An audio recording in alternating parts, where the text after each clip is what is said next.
Assalamualaikum guys. Hari ni Pak Murad nak buat masak mi kuah. Tapi mi kuah ni cara Pak Murad ya.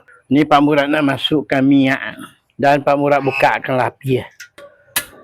Tunggulah dia panis, minyak ni panis. Bila minyak ni panis, kan Pak Murad masuklah barang. Ni dia barang dia. Bawang putih, bawang merah, halio, lengkuas. Sorai.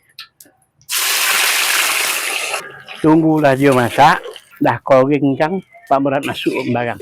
Pak Murad masukkan sos tilap. Tunggulah dia melogak. Nak masukkan cili pula.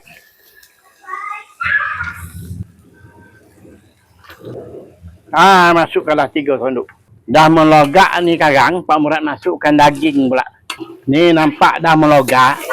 Jadi Pak Murad masukkanlah daging samu kuah ya. Air gabus air gabus daging ni. Ni dah. Tunggulah dia goreng sikit. Pak Murad nak masukkan keledek warna oranye dan ubi kontang sama kacang tanah. Ni dari mana ni? Bila dah di blender, dimasukkan dalamnya. Pasal apa? Kan kalau tak dimasukkan tak sedap kan tu. Jadi kita masukkan. Ni dah keledek yang dah di blender warna oranye. Sama kacang tanah. Tunggulah dia melogak. Nak buat garam pula. Buatlah cukup rasa. Dan Pak Haji naik motor pun cukup rasa. Pesadap pun cukup rasa. Kalau tak cukup rasa kan dia tambah lagi.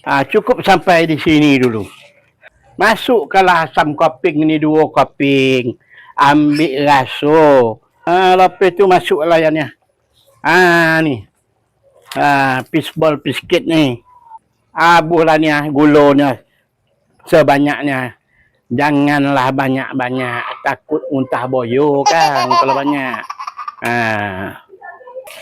Ni Pak Murad nak masukkan sawi dia pula. Las. Masuk sawi ni las. Ada lagi. Las ini ada lagi. Jadi las dia Pak Murad nak masukkan yang cantik. Berwarna merah dan berwarna hijau. Cili potong ni.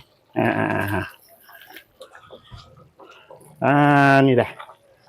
Lepas ni Pak Murad bolehlah angkat. Pasal dia pun dah masak. Jadi Pak Murad tutuplah api Guys, inilah hasilnya mi kuah. Mantap.